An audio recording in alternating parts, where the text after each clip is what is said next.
Hi, I just wanted to go through a few things that happen when you finally get your offer accepted and you have a contract and you're very excited. This is 2026, January of 2026. The reason I say that is because rules change, contracts change. So just to give you an idea to make sure down the road somebody's listening, they understand what our time frame is. So you've gotten your offer accepted. There are a few things as a buyer that you need to be aware of. First off, this is actually when all your work begins. You thought it was hard looking at houses. Now you've got a lot of stuff to take care of, and all of it is based on certain dates in the contract. You are given a certain amount of time based on what you agreed to. So the first thing you do is you need to call your lender and let them know you got the contract and make sure you've completely filled out your application.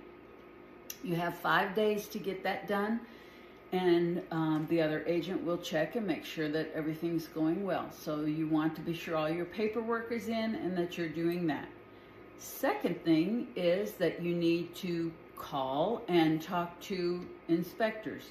Most likely your agent has given you 3 or 4 on a list of inspectors. Call them, check with them about their availability. You only have a certain number of days to get your inspection completed.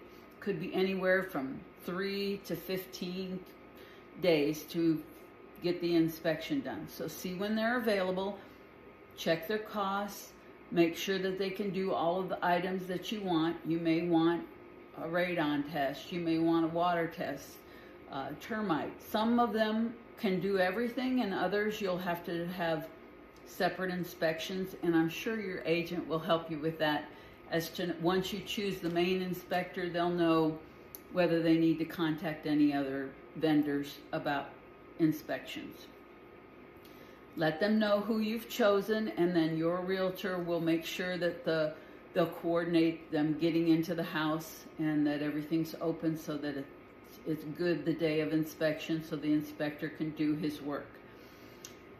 The third thing, and really that may be number one, it just depends on the time frame, you have to get your earnest money in.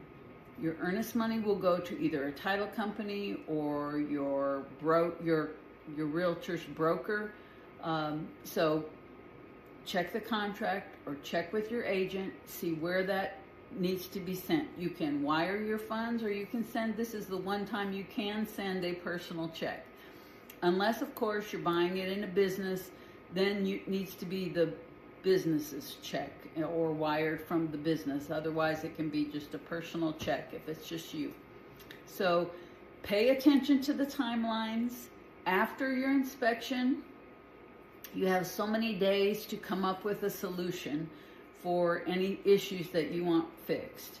Your agent will work with you on that, but the main thing I wanted to be sure you know is once you get that contract, be really focused on getting your 3 things done quickly. Your earnest money, your inspectors, and to go ahead and get your application for your loan filled out. Do these steps, and we'll talk later about some of the other things that you have to do to get your contract done and have a nice, smooth closing.